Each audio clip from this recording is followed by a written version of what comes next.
sesuai dengan persyaratan tadi adalah 1,92. Oke, kita masukkan di sini 1,92. Di apply dan oke. Nah, di sini kita sudah memasukkan beban hidup ya. Jadi kalau teman-teman ingin mengecek apakah dia sudah masuk semua atau belum, di sini bisa di preview ya. Misalkan di lantai 6 di sini 0,96, kita turunkan saja satu lantai. Kita perhatikan di sini 1,92 untuk di lantai 5, lantai 4-nya sama, lantai 3-nya sama, lantai 2 dan lantai 1 terakhir di base-nya ini kosong ya. Berarti pengaplikasian beban hidup untuk elemen plat lantai sudah termasuk semua ya. Nah, di sini akan saya lanjutkan nanti di video selanjutnya adalah bagaimana kita kalau di sini sudah ada di load pattern sudah pada beban hidup ya. Nah, berikutnya kita akan masukkan superimpose dead load ya atau beban mati tambahan. Kemudian nanti yang terakhir kita akan belajar tentang respon spektrum. Kalau sudah, nanti teman-teman akan masuk ke load cases ya di sini. Di sini kita akan mulai mengganti parameter untuk load case type-nya untuk respon spektrum. Kita akan ganti nanti dengan yang respon spektrumnya di sini kita ganti ke respon spektrum. Oke, seperti ini. Ini di tutorial selanjutnya. Sekian dari saya, sampai jumpa di video berikutnya. Terima kasih.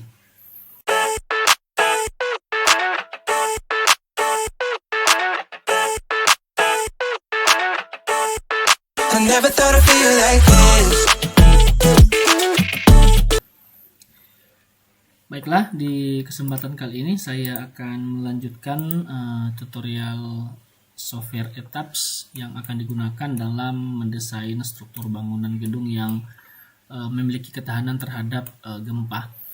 Di video sebelumnya saya sudah membagikan cukup panjang dari part yang pertama sampai part yang ke-6 ya. Jadi ada total 6 video yang sudah saya bagi. Jadi di part yang ke-6 itu kita sudah sampai pada gaya gempa ya. Jadi kalau di load pattern di sini kita sudah masukkan statik X dan statik Y. Di video sebelumnya juga saya sudah menjelaskan tentang bagaimana mengubah atau memodifikasi lateral load ya di sini berdasarkan nilai-nilai parameter percepatan gempa yang sudah kita punya. Oke, seperti itu. Nah, di kesempatan kali ini kita akan masuk lebih dalam lagi. Jadi di pilihan mulai dari dead load, live load, SIDL, dan yang terakhir adalah RS ya atau respon spektrum. Nah, pertama-tama yang perlu teman-teman pahami bahwa untuk beban itu tidak selamanya hanya akibat beban mati. Jadi dia juga perlu ditambahkan juga dengan beban hidup. Nah, yang menjadi acuan kita di sini adalah SNI 1727 ya di sini. Jadi SNI 1727 tahun 2020. Jadi kalau teman-teman buka di sini 1727 2020 itu mengatur tentang beban desain minimum dan kriteria terkait untuk bangunan gedung dan struktur lain. Nah, oke, di sini saya akan coba mulai dulu. Kalau teman-teman buka, pastikan fungsi bangunannya sesuai dengan beban yang diterapkan, karena setiap fungsi memiliki beban hidup yang berbeda. Oke, di sini saya contohkan misalkan beban hidup untuk atap ya di sini. Pada tabel 4.3.1 di sini untuk atap di sini berbeda ya. Kalau atap dia hanya atap datar berbubung, kemudian atap lengkung yang digunakan penghuni, di sini beban meratanya adalah 0,96 kN per meter persegi. Ya. Tetapi kalau tempat itu atau atap itu digunakan sebagai tempat berkumpul, misalkan dia berupa dak beton ya di atas ini, maka beban hidupnya bukan lagi 0,96 tetapi menjadi 4,7. Nah, kalau untuk rumah tinggal hunian 1 dan 2 keluarga ya mungkin hanya di 0,48. Jadi ini sangat kecil ya, tergantung dari hunian atau penggunaannya di sini. Jadi di sini SNI 1727 sudah mengatur dengan sangat detail ya. Bahkan kalau kita belajar lebih jauh di sini sudah dipisah ya. Kalau untuk sekolah, untuk ruang kelasnya adalah 3,83 ya. Ini untuk beban hidup terbagi rata di sini. Sedangkan untuk koridor di atas lantai pertama itu adalah 4,79. Jadi di sini sudah diatur. Kemudian tangga di sini ada 4,79. Kemudian kalau untuk toko di sini lantai pertama 4,79 dan lantai di atasnya 6,59. Tetapi bila di semua lantai itu digunakan sebagai grosir atau tempat penyimpanan, ya harus menjadi 6 kilo Newton per meter persegi. Kemudian direduksi tidak? Di sini tidak, ya, tidak direduksi. Tetapi kalau untuk sekolah di sini ada reduksi. Jadi nanti ada reduksi beban hidup yang diizinkan. Ini direduksi dengan menggunakan ketentuan pasal 4.7.2. Kemudian di sini juga kita bisa pelajari bersama ada beberapa bagian yang penting ya. Contoh rumah sakit. Rumah sakit itu untuk ruang operasi 2,87.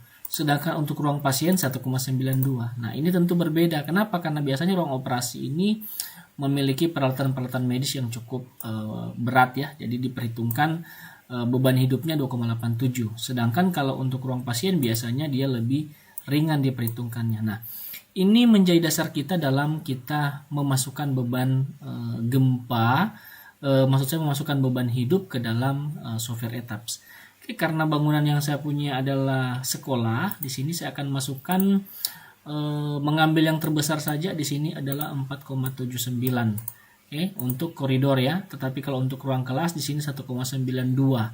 Oke, kalau untuk sekolah. Kemudian kalau untuk ruang kelas di sini 3,83. Sedangkan untuk koridor lantai pertama 4,9. Jadi di sini teman-teman boleh bebas memilih ya. Jadi 4,9 untuk koridor lantai pertama. 3,83 untuk di atas lantai pertama, kemudian yang untuk ruang kelas 1,92. Nah, di sini saya fungsikan sebagai ruang kelas semua, berarti saya akan masukkan beban hidupnya adalah 1,92 kN per meter persegi. Oke, silakan teman-teman select semua ya di sini.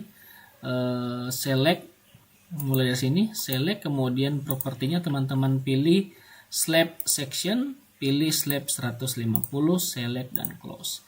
Nah, bagi teman-teman yang ingin membuat lebih mudah, sebenarnya di sini saya masih punya satu metode lagi.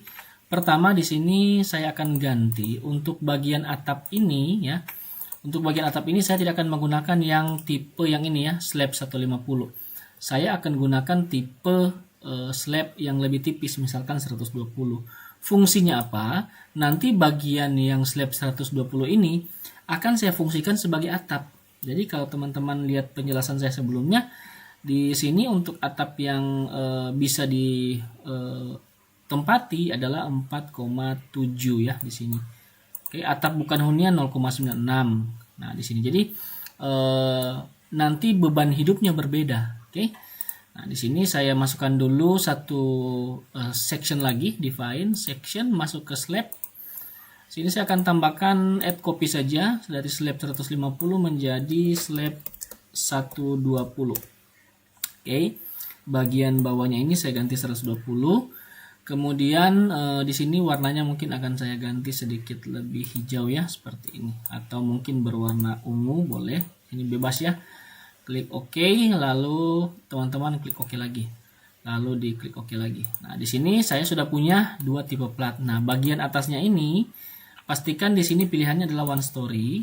Nah, plat yang ada di lantai 6 di bagian decknya ini semua akan saya ganti ya. Saya ganti dengan tipe plat 120. Nah, gunanya apa? Agar nanti kita memasukkan beban hidupnya itu berbeda. Oke, seperti itu. Ini kita klik dulu. Oke, ini di select semua. Jangan sampai yang terselect balok ya. Jadi pastikan yang terselect itu hanya slabnya saja, seperti ini. Oke, kita select dulu terus seperti ini. Jangan ada yang tertinggal. Nah, di sini sudah ada total 49 slab. Tetapi di sini ada satu frame ya, ini saya salah, harus perhatikan di sini saya klik lagi. Nah, ini. Jadi hanya terselect 49 shell. Oke, kalau sudah teman-teman masuk ke assign, kemudian shell load dan pilih uniform. Nah, pastikan pada pilihan live-nya di sini, oke, load pattern-nya adalah live dan di sini saya akan masukkan untuk lantai ya, lantai 6 di sini nilainya adalah 0,96. Oke, di sini saya masukkan 0,96 kN per meter persegi. Silakan di apply dan oke, maka di bagian layar ini akan muncul semuanya dengan angka 0,96. Ini kalau masih belum terselect ya, ini berarti belum muncul. Saya coba cek. Nah, di sini masih menggunakan slab 150 ya di sini. Oke, ini teman-teman bisa blok semua seperti ini. Kemudian di sini teman-teman bisa select, kemudian select property slab. Nah, hanya dipilih yang 120. Oke. Nah, kalau teman-teman belum belum terselect di sini, ini biasanya masih dalam tipe 150. Berarti teman-teman perlu mengubahnya ya. Di sini saya pilih previous selection. Oke, di sini saya coba lagi. Oke, kalau dia belum bisa, ini saya coba klik lagi ya di sini. Diklik satu persatu seperti ini. Kemudian kalau teman-teman mau, ini bisa juga diselect seperti ini. Kemudian kita pilih select. Nah, di sini kita bisa menggunakan label ya. Bisa menggunakan label, bisa menggunakan property. Oke, di sini kalau menggunakan label, kemudian shell label. Nah, di sini akan muncul dari F5 sampai banyak ya di sini. Nah, agar memudahkan teman-teman silakan klik tanda set display optionnya. Kemudian masuk ke di sini ada general, kemudian object. Nah, ke shell assignment ini kita masukkan yang namanya label ya. Kita klik, kemudian apply dan oke. Teman-teman melihat dari sini ada F8, F5, F9. Jadi di sini F56. Nah, searah ya di sini. Jadi kalau teman-teman lihat dari F13, 14, 15, kemudian F10, F11, F12. Jadi F9, F8, F5. Jadi 21 sampai dengan 56. Sini saya select, kemudian menggunakan label. Nah, di sini menggunakan shell label ya. Nah, di shell label ini dari 58 sampai ya di sini kita pilih story 6, 5, kemudian sampai di 56 ya di sini. Jadi saya pilih sampai 56 seperti ini. Diselect, maka semuanya di sini akan terselect ya. Kalau sudah terselect di sini, jangan lupa assign shell, kita ke slab section, kita ganti ke slab 120. Apply dan oke. Nah, di sini sudah berubah ya warnanya. Jadi sudah ada berwarna ungu ya. Di sini kemudian dengan keterangan label slabnya dan juga ada keterangan ketebalan daripada slabnya. Kalau sudah, teman-teman bisa select. Kalau yang sebelumnya kita menggunakan label, sekarang saya akan gunakan property.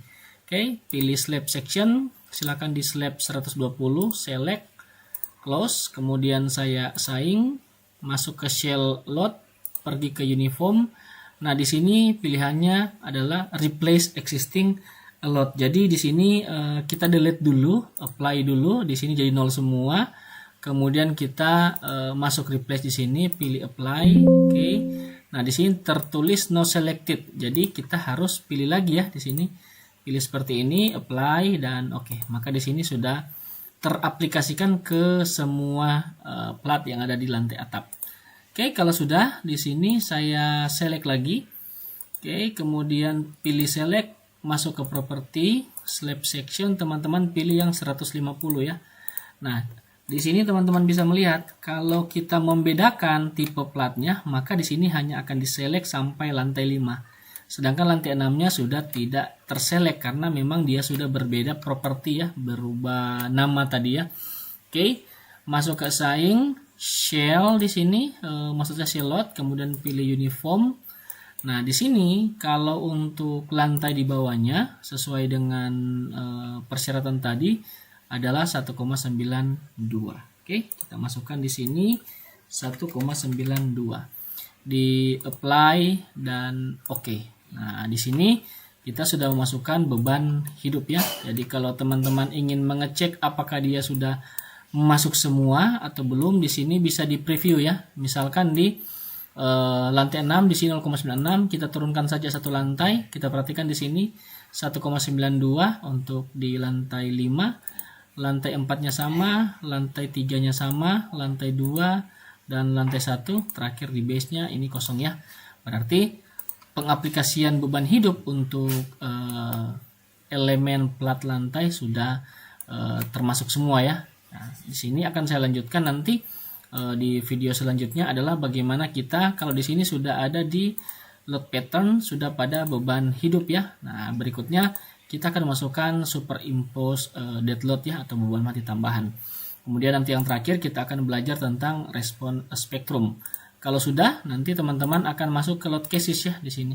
Di sini kita akan mulai mengganti parameter untuk load case type-nya untuk respon spektrum. Kita akan ganti nanti dengan yang respon spektrumnya di sini kita ganti ke respon spektrum. Oke, seperti ini. Ini di tutorial selanjutnya. Sekian dari saya, sampai jumpa di video berikutnya. Terima kasih. I never thought I'd feel like this.